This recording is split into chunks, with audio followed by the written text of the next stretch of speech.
The Chicago Bulls suffer an embarrassing 35-point loss at home to the Dallas Mavericks. We're going to talk a little bit about that. We're going to talk about why Julian Phillips and Onuralp Bitim continue to show that they are ready to be a big part of the Chicago Bulls rotation. And then lastly, we're going to look at DeMar DeRozan's performance. And while DeMar DeRozan definitely deserves another contract with the Chicago Bulls, should they give him one? We're going to get to all that and more right after this. You are now tuned in to Chicago Bulls Central, your number one place for all Chicago Bulls news and content.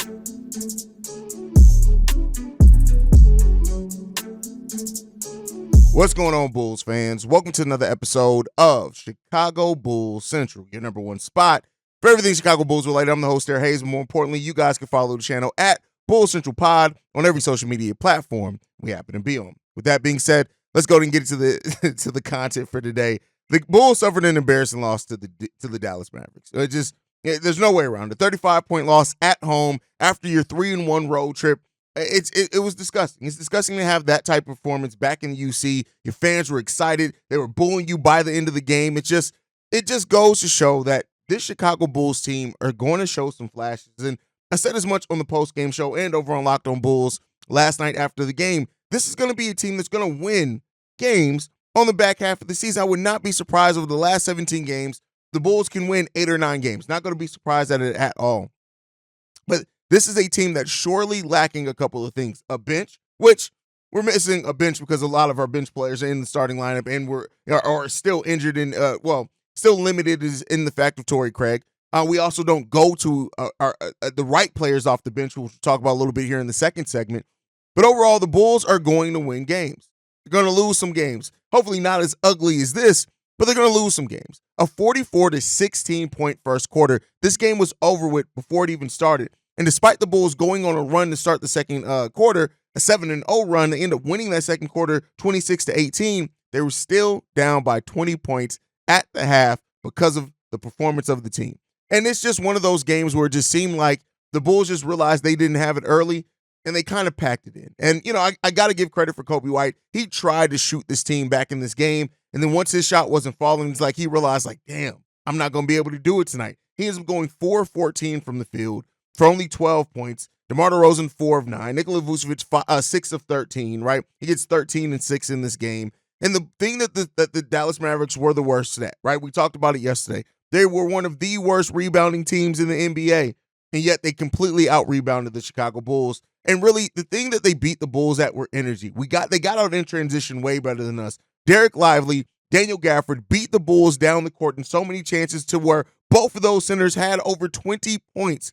Daniel Gafford had 20, and Derek Lively, the second had 22 points. But they almost led the team in scoring. Yeah, Luka had his 27. He had his triple-double. Great to see an MVP caliber player do their thing. But this was an embarrassing loss by the Bulls just because the energy was not there for this team at all. The energy wasn't there, and it was evident early in this game. And definitely by the third quarter, it looked like both teams were just ready to get this game over with and pack it in and go about their damn business. And that's the unfortunate part of all of this. 62 points in the paint.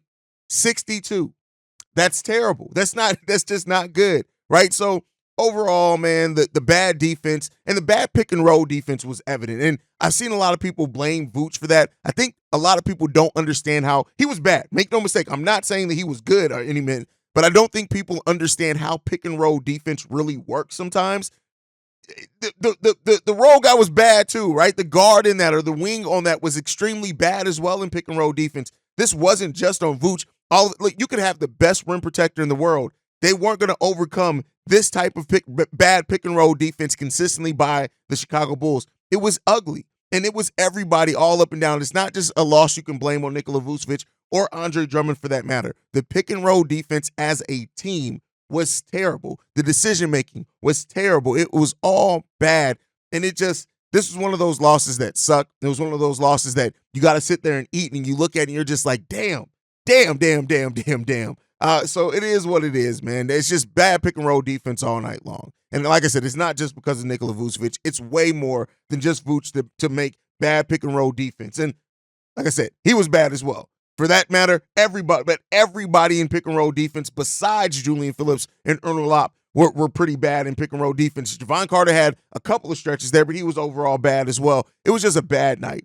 And, Billy Donovan said that as well. Billy Donovan, direct quote from him, says, I thought that the transition easy buckets, the offensive rebound easy buckets, the layup easy buckets, coupled with us not shooting it well, you dig yourself in an enormous hole. We need to get better protecting the basket than we did. I thought that was the biggest challenge. What hurts you is when you give up that number of threes, but you give up the offensive rebounds, fouls, layups, transition stuff. We had none of those things that we needed in the first quarter. And the game was over with by the end of the first quarter. Yeah, the Bulls showed a little bit of life in the second and third quarters, but it was not going to be there. And by the end of that third quarter, you just understood by halfway through the third quarter, when Luka Doncic already had his triple-double, it was over with.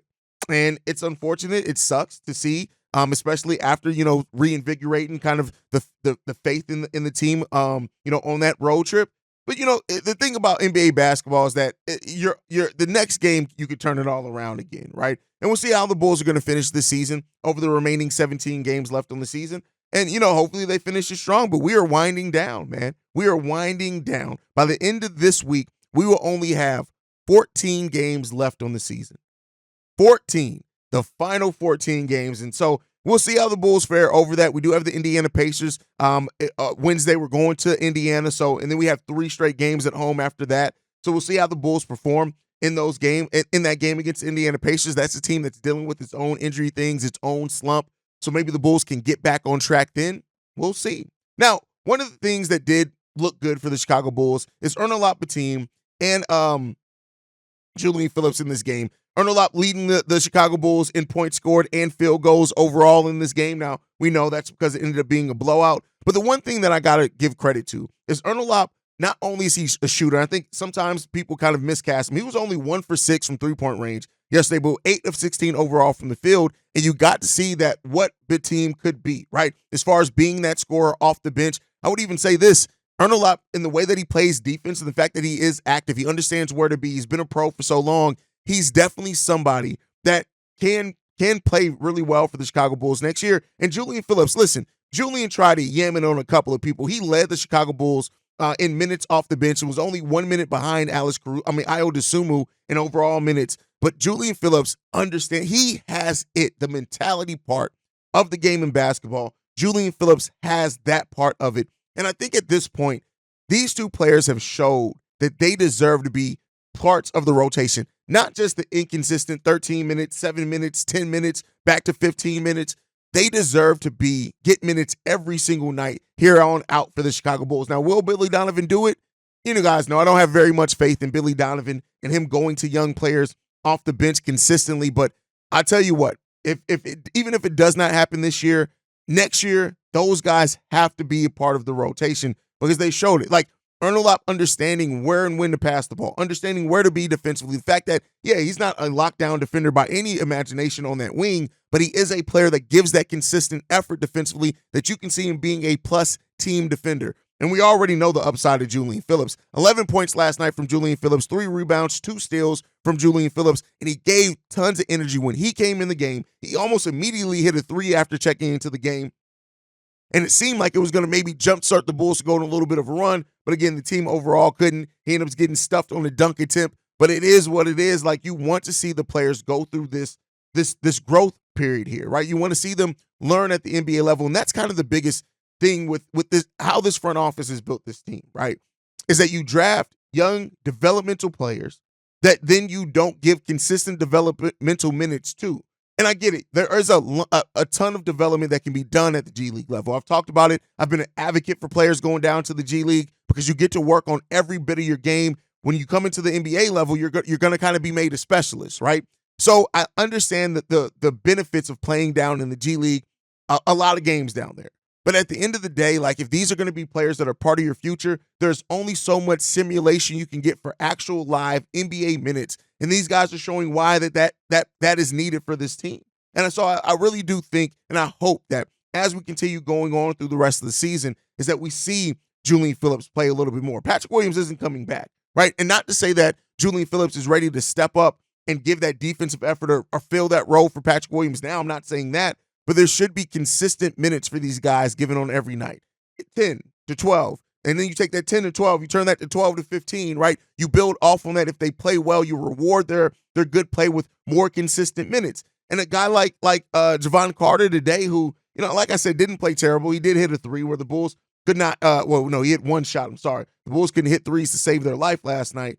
Javon Carter gave some solid defensive minutes at times, right?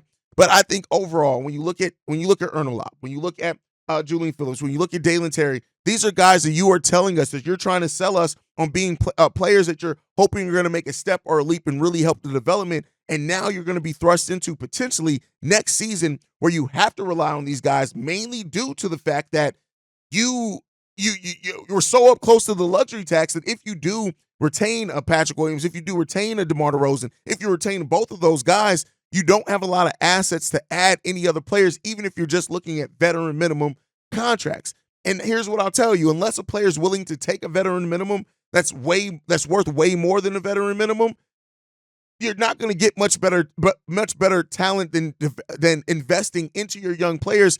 Yeah, it may suck that first year. Yeah, it may look a little rough. They may go through those growing pains through the first 25, 30 games, but they may come out on the other side of that in a much better place. And Onuralp, a guy like him who's been a pro most of his career, most of his adult life overseas, I get wanting to give him time in the G League to adjust. I'm not going to knock the time he spent down there, but now you put him on a full NBA contract. Let the man play NBA minutes consistently, and let's see what we have in him. So, those are just things that I kind of watch and look out for. But Julian Phillips and Onuralp continue to show why they deserve minutes at the NBA level. And for his credit as well, Dalen Terry played 7 minutes, went 2 for 5, 2 assists, 1 steal. Again, showing how he has that little bit of ability to be a stat sheet stuffer, but you got to trust your young guys. And that's one thing that I hope this Bulls team realizes going into next season. Trust your young guys. If you're telling us that they're the guys that you want to develop because you believe in their potential, then show it by believing on their potential also on the court and giving them opportunities. That's my opinion. You guys can let me know what you guys think on that down below. But I do want to talk about something else.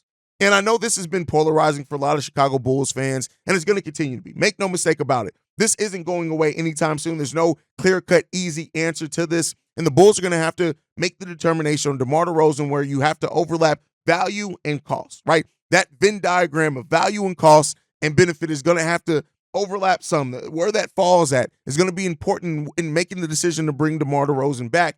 But also he's going to have to be willing to take the contract that the Bulls can offer him if they want to bring him back. When you look at DeMar DeRozan, he's had one of the better 3-season stretches for any Chicago Bull in history.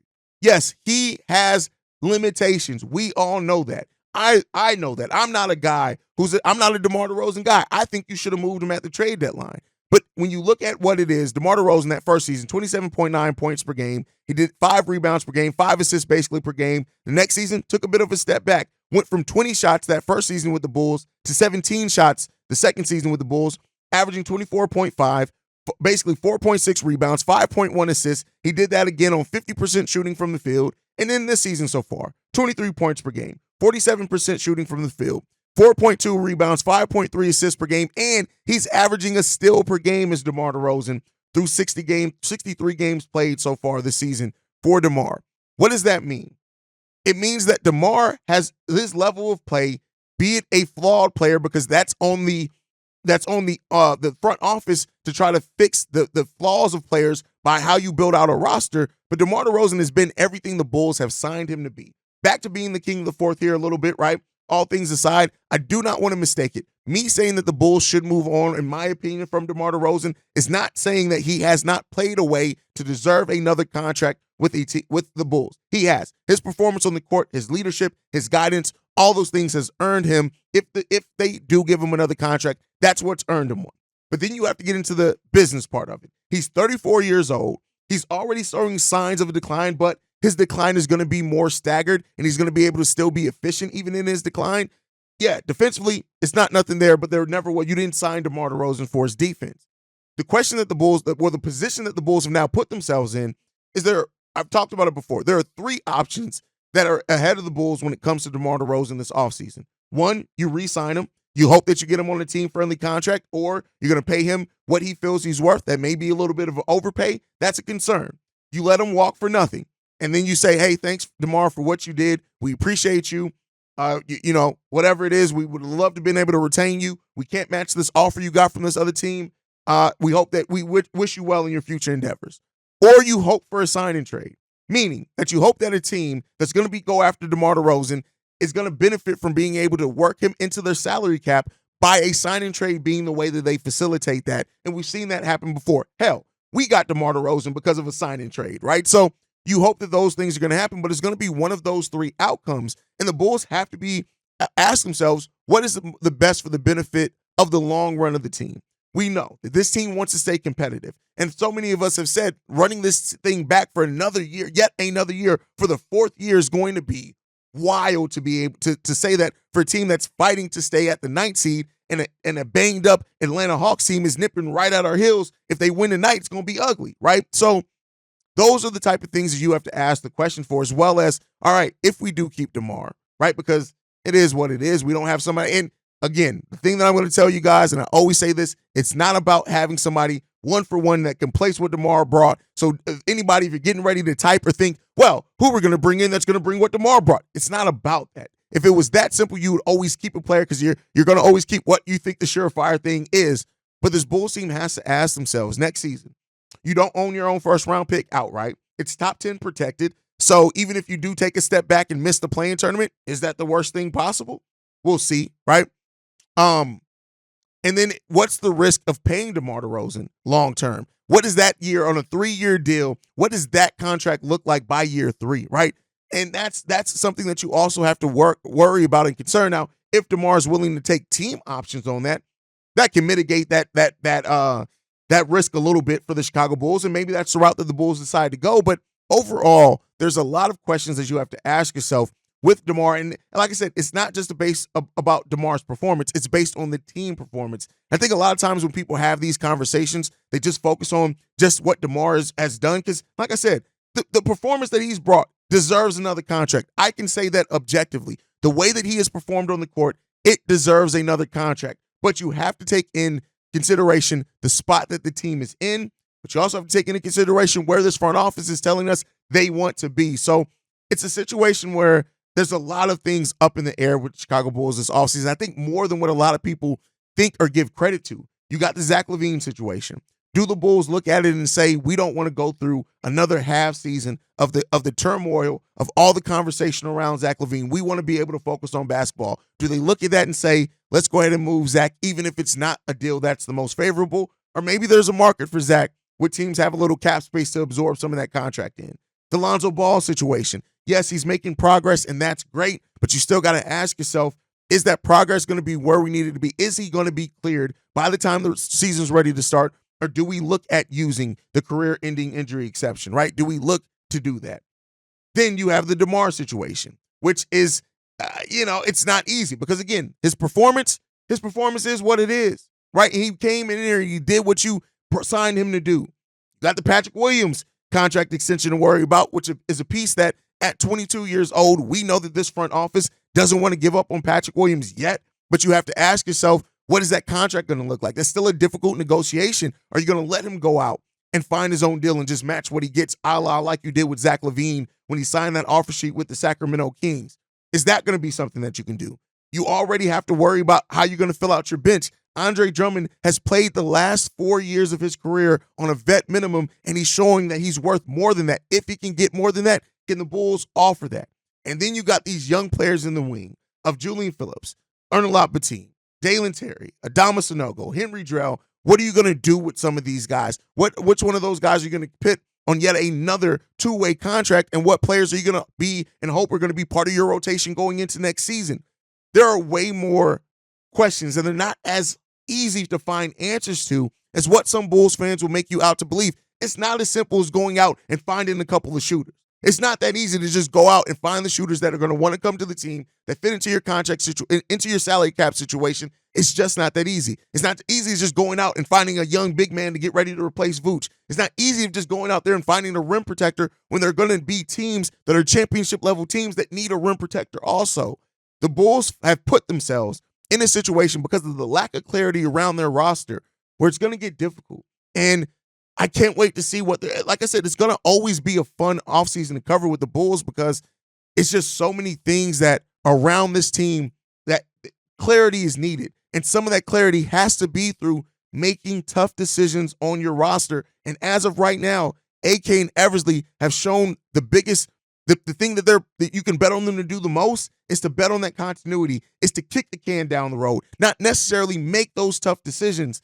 And that's where the danger lies in that, because then when you're not making tough decisions, there are teams around you that are taking risk. And that risk are either going to pay off or they're going to fail. But if those risks pay off, they've now leapfrogged you even further, created more separation than what you had previously. So that's what this front office has to decide. I know this kind of started off on a conversation around DeMar and his contract, but it's deeper than that.